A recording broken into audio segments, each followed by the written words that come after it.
하나님은 뭐 불공평하다? 아니에요. 하나님은 항상 공평하세요. 있는 자는 계속 더 있어서 풍요로움을 누립니다.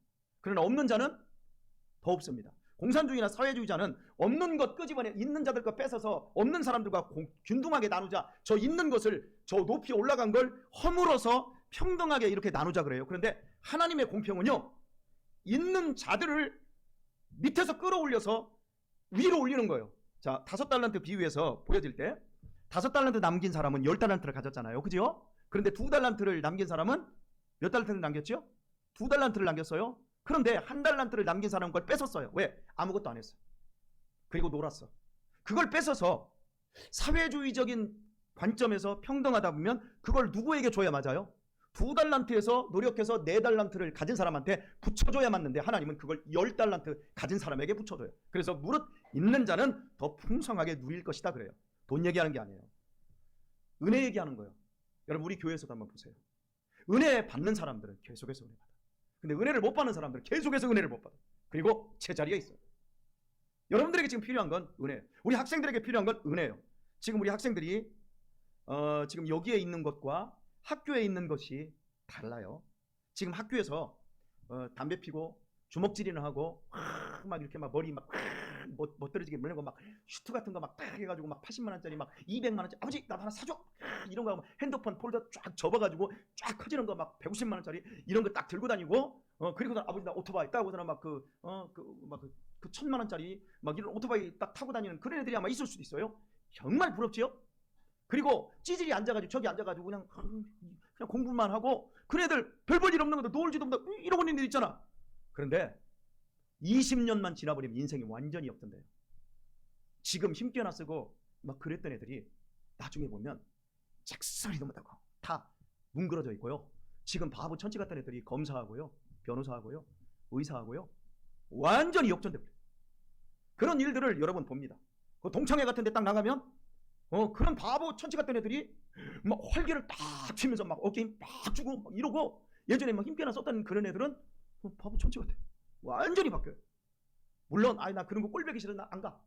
안 가는 사람들이 대단해 보여도 니네끼리 잘해면 대단해 보여도 그 패배자. 여튼간에 지금 우리가 중학교 때 고등학교 때 그런 자리에서 함께 있어도 지금 보세요. 나중에 보면 얼굴 쳐다도 못 볼 애들이 생겨요. 제가 군생활할 때 방위병들이 있었어요.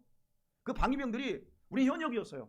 근데 제가 군생활했던 그 부대는 정말 의리어리한 애들 많았어요. 방위병들이. 걔네들 뭐 군복 입고서는 하루 종일 있다가 저녁 때 이제 옷 갈아입고 나가잖아요. 그러면 별 볼 일 없는 애 같은데 그때 우리 애들이 다 서울대 나온 애들이었어요. 막 다 박사들 이런 애들이었었거든요. 근데 나중에 보니까 제가 이제 나와가지고 세월이 흘러갈 때 보면 무슨 검사 막 이렇게 나와가지고 막 브리핑할 때 보면 뭐 걔야. 그리고 옆에 딱 서가지고 막 소리뭉치 딱 들고 이러고 다니고 그리고 막 무슨 정보 관계자가 정부 관계자가 장관이 나와가지고 막 브리핑할 때 옆에 국장들 있잖아요. 그 내가 봤던 애만 4명이에요. 아 저렇게 애들 비리비리했던 것들이 막 키만하고 아무것도 막 늘어가지고 여기다가 막 볼펜을 이렇게 물고 다니면서 막 단어 외워잡고 했더니 막 축구 같은 거 뭐 이런 하잖아요. 그럼 나 축구를 굉장히 잘했는데 뭐 운동을 잘했으니까요. 뭐 농구하자 그러면 공을 해도 제대로 못 튀게 해가지고 아이고 저런 찌질이 저거 방위병 뭐 그러면서 욕 먹고 했던 애들이 어깨 힘 딱 주고 그냥 막 딱 이러고 있는 그런 모습들을 보면서 야 인생이라고 하는 건 저거 살아봐야 되는구나. 자 여러분들 오해하지 마세요.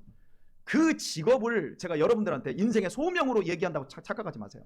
인생이 이렇게 바뀐다라는 걸 세월 속에서 이렇게 바뀐다라는 걸 여러분이 지금 말하고 있는 거예요. 그런 것처럼 이 교회 안에 이러고 앉아있잖아요.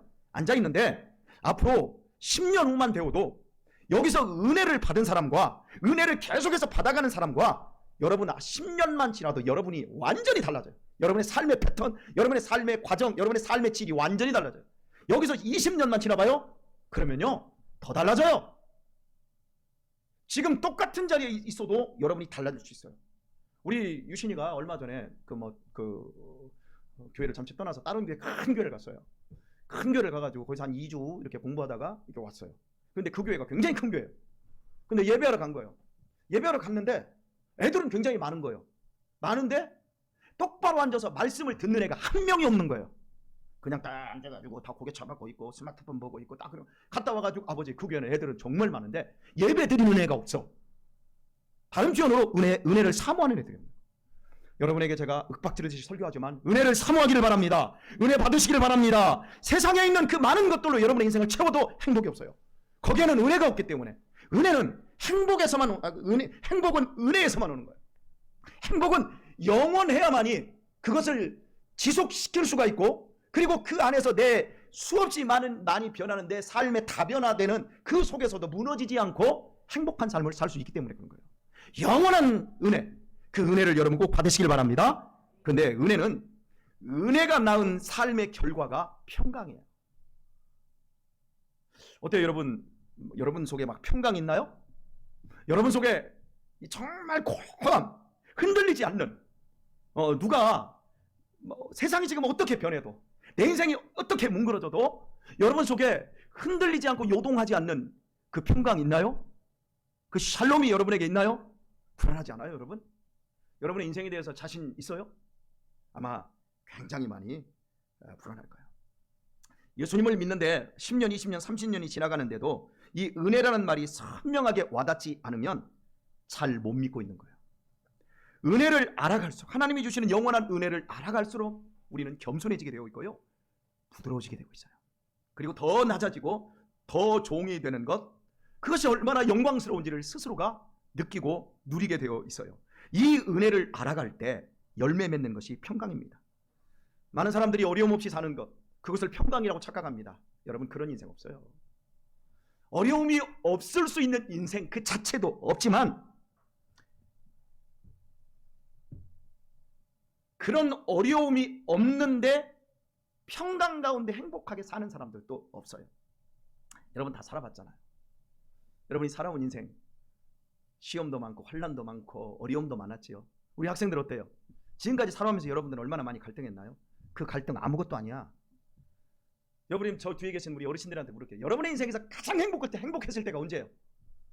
엄마 아빠가 돈 벌어다 주고 나 학교 다닐 때 아니었어요? 그죠? 그때만큼 행복할 때가 없어. 지금 최고 행복할 때야. 근데 행복해?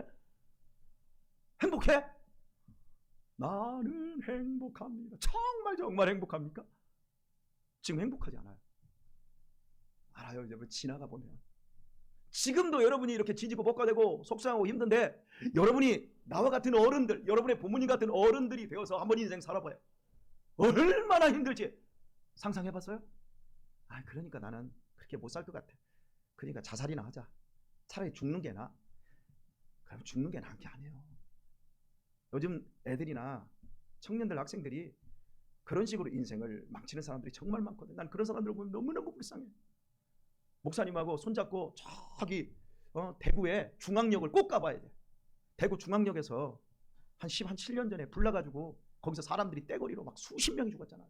거기에 가보면 그 불 났을 때 엄마 사랑해요, 아버지 사랑해요 그러면서 죽어갔던 애들이 거기다 불 속에서 몸부림치며 죽어갔던 그 흔적들 거기에 있어요. 근데 그 흔적들 처음에 지금 딱 청소를 다 했는데, 거기다가 뭐가 써 있냐면, 제가 지하철에 딱 올라오는데 거기다가 현판이 딱 있어요. 거기에 뭐가 있냐면, 이곳에서 죽은 사람들이 그렇게 살기를 원했던 미래를 당신은 오늘 허비했습니다.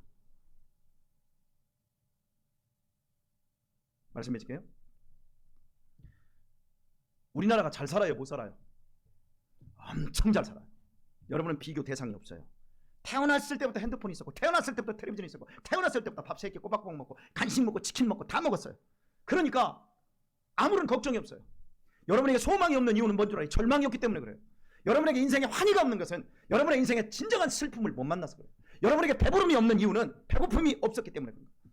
목사님은 그걸 느꼈거든요. 근데요, 우리나라가 정말 잘 삽니다. 근데 전 세계 선진국가들 중에 경제대국 10위까지 얘기를 해서 10위까지 들은 민족 중에 도둑질하고 강도질을 안 한 나라가 하나도 없어요.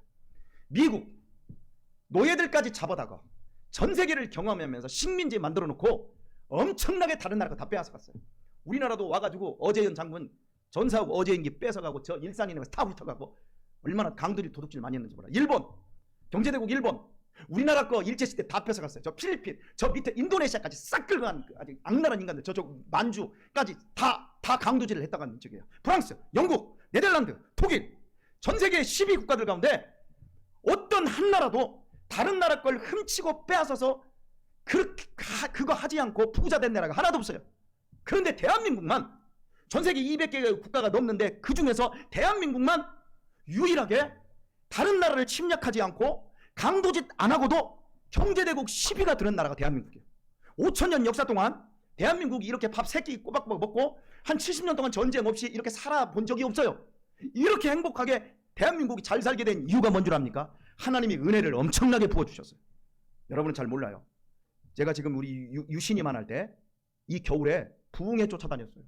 발이 끊어지는데 10리 20리를 걸어다니면서 저쪽 교회 부흥회 한다더라, 저쪽 동네에 부흥회 한다더라. 그러면 가서 말씀 듣고 얼마나 은혜를 사모했는지 몰라요. 겨울철이면 교회 와가지고요, 교회 난로 펴놓고요, 교회에서 목사님이 고구마 거주면 고구마 먹으면서 교회에서 같이 성경 공부하고 막 기도하면서 거의 교회 살았어요. 교회 탁구대 하나 이렇게 만들어 놓고 나무로 만드는 탁구대를 직접 그 전도사님이 만들어서 그 튀지도 않는 그거 가지고 탁구 치면서 탁구 치다 보면 점심 때 그 사모님이 국수 끓여주면 우리는 교회에서 살았어요. 그러면서 막 은혜를 사모했어요.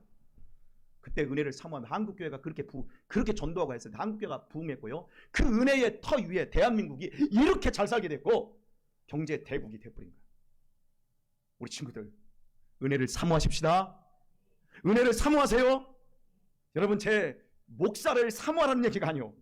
나는 우리 친구들이, 나는 그런 그 얘기를 듣고 우리 친구들과 함께 어울려서 얘기하다 보면 꿈이 없어. 공부는 진탕 열심히 해. 열심히 학원도 다녀. 열심히 영어도 외워. 내가 열심히 대학 가려고도 해. 근데 왜? 하고 싶은 게 없어. 왜요? 은혜가 없어서. 우리 안에 은혜가 생기면, 은혜가 들어오면 하고 싶은 게 얼마나 많은데. 직업 얘기를 하고 있는 게 아니에요.